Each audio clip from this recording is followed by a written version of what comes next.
Hi friends, ఈరోజు మీకు నేను ఆన్లైన్ పాస్పోర్ట్ అప్లికేషన్ ఎలా జనరేట్ చేయాలనేది ఈ వీడియోలో చేస్తాను. ప్రీవియస్ వీడియోలో మీకు రిజిస్ట్రేషన్ పాస్పోర్ట్ సేవా కేంద్రంలో ఎలా చేయాలనేది మీకు వీడియోలో చూపించాను. మీకు ఆ వీడియో చూడాలనుకుంటే డిస్క్రిప్షన్ బాక్స్లో పెడతాను ఎలా రిజిస్టర్ చేయాలని. ఇప్పుడు ఆల్రెడీ రిజిస్టర్ చేశాను కాబట్టి రిజిస్టర్తో లాగిన్ అవుతున్నాను. ఫస్ట్ మీరు గూగుల్ క్రోమ్కి వెళ్ళేసి ఆన్లైన్ పాస్పోర్ట్ అప్లికేషన్ టైప్ చేయండి. ఫస్ట్ మీకు పాస్పోర్ట్ సేవ అని చెప్పేసి డిస్ప్లే అవుతుంది, క్లిక్ చేయండి. తర్వాత మీకు మెయిన్ పేజ్ పాస్పోర్ట్ సేవ మెయిన్ పేజ్కి ఎంటర్ అవుతున్నారు. దాని తర్వాత మీకు ఇక్కడ ఆల్రెడీ నాకు యూజర్ లాగిన్ ఉంది కాబట్టి ఎగ్జిస్టింగ్ యూజర్ లాగిన్ క్లిక్ చేస్తున్నాను. నా లాగిన్ పాస్వర్డ్ ఎంటర్ చేస్తున్నాను, మీరు కూడా చేయండి. తర్వాత పాస్వర్డ్ ఎంటర్ చేయండి, లాగిన్ చేయండి. మెయిన్ పేజ్ లాగిన్కి వెళ్తాను. లాగిన్ బటన్ మీకు డిస్ప్లే అవుతుంది. ఇక్కడ మీరు application generate new passport apply చేయాలనుకుంటే ఇక్కడ అప్లై ఫర్ ఫ్రెష్ పాస్పోర్ట్ అని చెప్పేసి ఉంది. ఇక్కడ నెంబర్ ఆఫ్ ఆప్షన్స్ చాలా ఉన్నాయి. ఫస్ట్ మాత్రం ఇక్కడ పాస్పోర్ట్ గురించి చెప్తున్నాను కాబట్టి పాస్పోర్ట్ క్లిక్ చేయండి. ఇక్కడ తర్వాత ఇక్కడ మీకు బ్లూ కలర్ పాస్పోర్ట్ కావాలంటే, మెరూన్ కలర్ పాస్పోర్ట్ కావాలంటే, వైట్ కలర్ పాస్పోర్ట్ కావాలంటే ఇలా ఆప్షన్స్ ఉన్నాయి. ఇలా ఇక్కడ మీకు సింపుల్గా click here to fill the application form అని ఆప్షన్ కనిపిస్తుంది, క్లిక్ చేయండి. క్లిక్ చేసిన తర్వాత మీకు ఇక్కడ 3 ఆప్షన్ అడుగుతుంది. అప్లై ఫర్ ఫ్రెష్ పాస్పోర్టా, అదర్వైజ్ రెన్యువల్ చేయాలా, లేదా టైప్ ఆఫ్ అప్లికేషన్ నార్మలా, తత్కాల అంటే మీకు విత్ ఇన్ 3-4 డేస్లో మీకు వచ్చేస్తుంది. బుక్లెట్ 36 పేజా 60 పేజెస్ ఆ డీటెయిల్స్ అడుగుతుంది. నేను ఇక్కడ నా ప్రకారం నేను ఫ్రెష్ అప్లై చేస్తున్నాను, నార్మల్ చేస్తున్నాను. 36 పేజెస్ నేను క్లిక్ చేస్తున్నాను. నెక్స్ట్ బటన్ క్లిక్ చేశాను. తర్వాత మీకు ఇక్కడ మీ సర్నేమ్ ఇక్కడ మీకు 3 to 4 ఆప్షన్స్ మీకు వస్తుంది. ఫస్ట్ అప్లికేషన్ డీటెయిల్స్ ఫిల్ చేయాల్సి వస్తుంది. Family details, present residential address, emergency contact, తర్వాత ఐడెంటిటీ సర్టిఫికేట్, అదర్ డీటెయిల్స్, తర్వాత వెరిఫికేషన్, సెల్ఫ్ డిక్లరేషన్. ఈ అన్ని కూడా మీరు ఆటోమేటిక్గా ఫిల్ చేయాలా.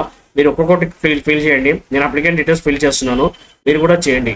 మీ డీటెయిల్స్ అన్ని ఫిల్ చేయండి. ఫిల్అప్ చేసిన తర్వాత మీరు సేవ్ బటన్ క్లిక్ చేయండి.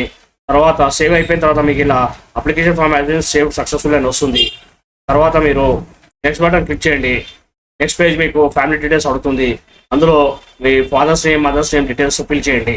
ఎంటర్ చేసిన తర్వాత సేవ్ బటన్ క్లిక్ చేయండి. తర్వాత నెక్స్ట్ బటన్ క్లిక్ చేయండి. ఇక్కడ మీకు ప్రెసెంట్ అడ్రస్ డీటెయిల్స్ అడుగుతుంది, హౌస్ నెంబర్, తర్వాత మీ పోలీస్ స్టేషన్, ఏ పరిధిలో వస్తున్నారు పోలీస్ స్టేషన్ క్లిక్ చేయండి. పిన్ కోడ్, ఈమెయిల్ ఐడి అన్ని క్లిక్ చేసిన తర్వాత పర్మనెంట్ అడ్రస్ మీకు అవైలబుల్ ఉంటే ఆ పర్మనెంట్ అడ్రస్ సేమ్, ఒకవేళ సేమ్ ఉంటే సేమ్ అని చెప్పి క్లిక్ చేసిన తర్వాత సేవ్ బటన్ క్లిక్ చేయండి. నెక్స్ట్ బటన్ క్లిక్ చేయగానే మీకు ఒకటి కన్ఫర్మేషన్ గురించి, SMS అప్డేట్ గురించి అడుగుతుంది. మీరు ఓకే క్లిక్ చేయండి. తర్వాత నెక్స్ట్ బటన్ క్లిక్ చేయండి. ఇక్కడ ఎమర్జెన్సీ కాంటాక్ట్, మీ డీటెయిల్స్ కాకుండా ఎవరిదైనా అని మీ ఇంటి వాళ్ళ ఫ్యామిలీ మెంబర్స్ ఎవరితో కానీ ఎమర్జెన్సీ కాంటాక్ట్ ఇక్కడ ఫిల్ చేయాల్సి వస్తుంది. ఈ విధంగా మీరు ఫిల్అప్ చేసి సేవ్ బటన్ క్లిక్ చేసిన తర్వాత నెక్స్ట్ బటన్ క్లిక్ చేయండి. ఇక్కడ మీకు సక్సెస్ఫుల్ అని వస్తుంది. నెక్స్ట్ బటన్ క్లిక్ చేయగానే మీకు ఇక్కడ ఐడెంటిటీ సర్టిఫికేట్ డీటెయిల్స్ అడుగుతుంది. మీకు ఇందులో ప్రీవియస్ ఏమైనా పాస్పోర్ట్ తీసుకున్నారా లేదా అనేది ఆ డీటెయిల్స్ అడుగుతుంది. ఒకవేళ తీసుకుంటే ఎస్ అని చెప్పండి, లేదంటే నో అని చెప్పండి. ఇక్కడ మీరు డీటెయిల్స్ అవైలబుల్ ఉంటే డీటెయిల్స్ క్లిక్ చేయండి. నా దగ్గర డీటెయిల్స్ ఉన్నాయి కాబట్టి నేను క్లిక్ చేస్తున్నాను, ఇవన్నీ ఫిల్అప్ చేస్తున్నాను, మీరు కూడా అలానే చేయండి. ఈ విధంగా మీరు సేవ్ బటన్ క్లిక్ చేసిన తర్వాత ఇందులో మీకు అదర్ డీటెయిల్స్లో ఒక 5 ఆప్షన్స్ అడుగుతుంది. మీకు సంబంధించింది ప్రతి ఒక్కటి ఆప్షన్ మీరు చదివి ఎస్ ఆర్ నో క్లిక్ చేయాల్సి వస్తుంది. నేను ఇక్కడ నా డీటెయిల్స్ అన్ని ఇక్కడ క్లిక్ చేస్తున్నాను. అదేవిధంగా మీరు కూడా క్లిక్ చేయండి. సక్సెస్ఫుల్ అని చెప్పేసి మీకు ఇక్కడ డిస్ప్లే అవుతుంది. తర్వాత నెక్స్ట్ బటన్ క్లిక్ చేయండి. నెక్స్ట్ బటన్ చేయగానే మీకు పాస్పోర్ట్ ప్రివ్యూ డీటెయిల్స్, మీకు డీటెయిల్స్ వెరిఫికేషన్ మీకు డిస్ప్లే అవుతుంది. ప్రతి ఒక్కటి మీరు చెక్ చేసుకోండి. కరెక్ట్ ఉందో చెక్ చేసుకున్న తర్వాత నెక్స్ట్ మీకు సెల్ఫ్ డిక్లరేషన్ అడుగుతుంది. ఇక్కడ మీ ప్లేస్ ఆఫ్ బర్త్ దాంట్లో ఆప్షన్స్ మీకు కరెక్ట్ సంబంధించింది మీరు ఇక్కడ క్లిక్ చేసి అప్లోడ్ చేయగలరు. ఇక్కడ మీది ప్రూఫ్ ఆఫ్ బర్త్ నేను ఆధార్ కార్డు, పాన్ కార్డు పెట్టాను. తర్వాత ప్రెసెంట్ అడ్రస్ గురించి ఆధార్ కార్డు ఎంటర్ చేశాను. ఎంటర్ చేసిన తర్వాత ఇక్కడ సేవ్ చేయండి. సేవ్ చేసే అప్లికేషన్ సక్సెస్ఫుల్ సేవ్ అవుతుంది.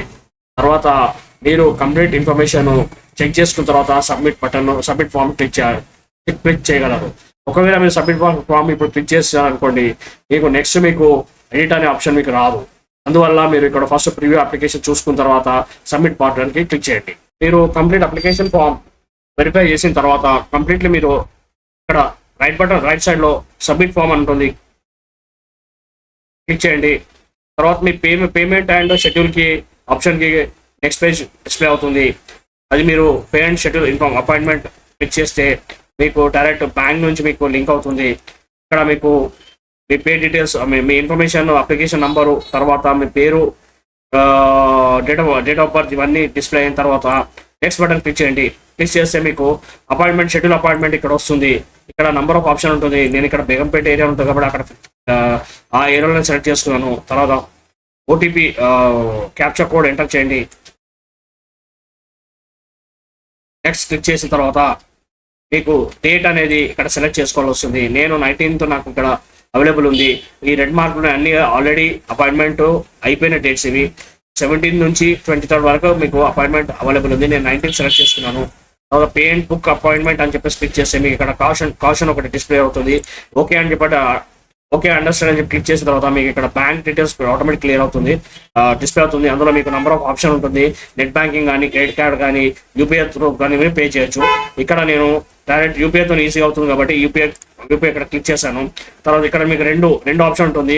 యూపీఐ ఐడితో మీరు జనరేట్ చేయొచ్చు, లేదా క్యూఆర్ కోడ్తో కూడా మీరు పేమెంట్ చేయొచ్చు. ఇక్కడ నేను క్యూఆర్ కోడ్తో ఈజీగా అవుతుంది కాబట్టి నేను క్యూఆర్ కోడ్తో జనరేట్ చేస్తున్నాను. ఇక్కడ మీకు ఆటోమేటిక్ క్యూఆర్ కోడ్ మీకు ఇక్కడ డిస్ప్లే అవుతుంది. ఆ క్యూఆర్ కోడ్ మీ ఫోన్లో ఏదైనా కానీ, ఫోన్పే కానీ, గూగుల్ పే కానీ ఓపెన్ చేసి అది డిస్ప్లేని స్కాన్ చేసింది అనుకోండి, మీకు డైరెక్ట్ పేమెంట్ ఆప్షన్కి వెళ్ళిపోతుంది. ఓకే అని చెప్పేసి మీరు పేమెంట్ అయిపోయిన తర్వాత డన్ అన్న ఆప్షన్ మీరు క్లిక్ చేస్తే ఆటోమేటిక్ మీకు ఇక్కడ ఎస్బీఐ బ్యాంక్ నుంచి పాస్పోర్ట్ సేవా కేంద్రకి రీడైరెక్ట్ అవుతుంది. చూడండి, 2 minutes టైం పడుతుంది. చూడండి, ఇట్లా మీకు your transaction status is success అని చెప్పేసి మీకు రావాల మెసేజ్. ఓకే బటన్ క్లిక్ చేసిన తర్వాత ఈ పేజ్ అనేది ఆటోమేటిక్ రీడైరెక్ట్ అయ్యి మీ పాస్పోర్ట్కి అమౌంట్ అనేది వాళ్ళకి వెళ్ళిపోవడం జరుగుతుంది. ఇది మీకు 2 minutes టైం పడుతుంది. ఇలా మీకు ఇక్కడ ఫైనల్గా అపాయింట్మెంట్ కన్ఫర్మేషన్ అని చెప్పేసి మీకు డిస్ప్లే అవుతుంది. ఈ అప్లికేషన్ నంబర్, అపాయింట్మెంట్ నంబర్ ఇక్కడ జనరేట్ అవుతుంది. తర్వాత మీరు ఈ రిసిప్ట్ ప్లస్ అప్లికేషన్ ఫామ్ ఈ రెండు కూడా మీరు పర్టికులర్ మీకు ఏదైనా డేట్ అయితే మీకు అపాయింట్మెంట్ డేట్ ఉన్నదో ఆ డేట్ అండ్ టైం ఇక్కడ మీకు కింద డిస్ప్లే చూడండి. ఆ టైంకి application form plus application form plus receipt రెండు కూడా మీరు సపోర్టింగ్ డాక్యుమెంట్ తీసుకెళ్ళి అక్కడ వెరిఫై చేసి మీరు అక్కడ అప్లికేషన్ సబ్మిట్ చేస్తే మీకు వితిన్ 1 month మీకు పాస్పోర్ట్ రావడం జరుగుతుంది మీ ఇంటికి. ఈ విధంగా మీకు ఆన్లైన్ పాన్ అప్లికేషన్ ఎలా చేయాలా, ఎలా సబ్మిట్ చేయాలా అనేది ఈ వీడియోలో మీకు చూపించాను. ఈ వీడియో మీకు నచ్చినట్లయితే లైక్ చేయండి, షేర్ చేయండి, సబ్స్క్రైబ్ చేయండి. Thank you for watching. Thank you అండి. Prove it, never listen to the no's, I just wanna keep moving, keep my head up when I